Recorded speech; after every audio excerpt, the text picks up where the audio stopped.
রমজানকে যে কদর করে না, রমজানেও যে গুনাহ করে, রমজানেও যে জাহান্নাম থেকে বাঁচার চেষ্টা করে না, রমজানেও যে জান্নাতের আমল করার চেষ্টা করে না, ভাই আমার, ছেলেরা আমার, বাবা আমার, পর্দার আড়ালের মা বোন আমার, সবাইকে এই শেষ কথা বলি।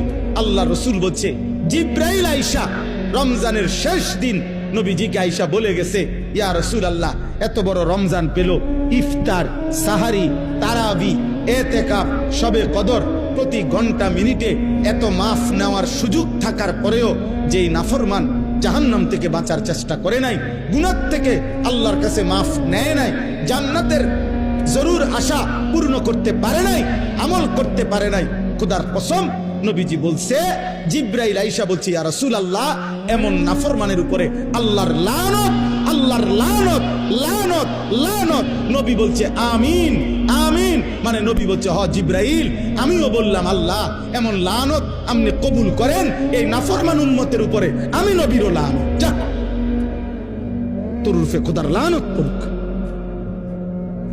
যা।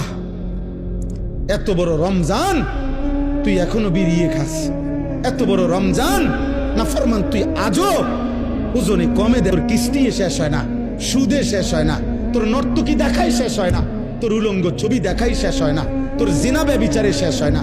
তুই বেটি গত 11টা মাস বাজারে বাজারে ঘুরলা, এখনো রমজান, রমজান আইজও তোমার জুতা কিনা, থ্রি পিস কিনা শেষ হয় না, যা। গুনাহ থেকে বাঁচতে যেহেতু পারলাই না, জাহান্নাম থেকে বাঁচার চেষ্টা করলাই না, তো জিব্রাইল বলছে আল্লাহ তার উপরে লানত দিছে, জিব্রাইলও লানত দিছে, নবী বলছে আমিন, আমিও দিলাম, যা তোর উপরে খোদার গজব পড়ুক। এরপরে এই নাফরমানকে বাঁচাবে কে? হ্যাঁ বলেন? অতএব বাবা, তামসা করো, কোনো অসুবিধা নেই, আমাদের সামনে মাহে রমজান, আমাদের সামনে মাহে রমজান।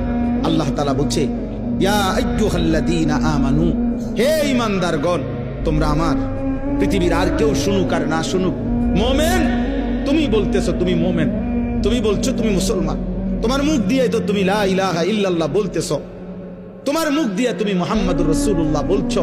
অতএব আমি তোমার কাছে চাচ্ছি, কুতিবা আলাইকুমুস সিয়াম, তোমাদের জন্য আমি রোজাকে ফরজ করলাম, কামা কুতিবা আলাল্লাযীনা মিন ক্বাবলিকুম, তোমাদের পূর্ববর্তী ঈমানদারদের উপরেও আমি রোজা ফরজ করেছিলাম। কেন? লাআল্লাকুম তাত্তাকুন। আল্লাহ বলছে, গত 11 মাসে আমি চেয়েছি তোমাকে মুত্তাকি বানাইতে,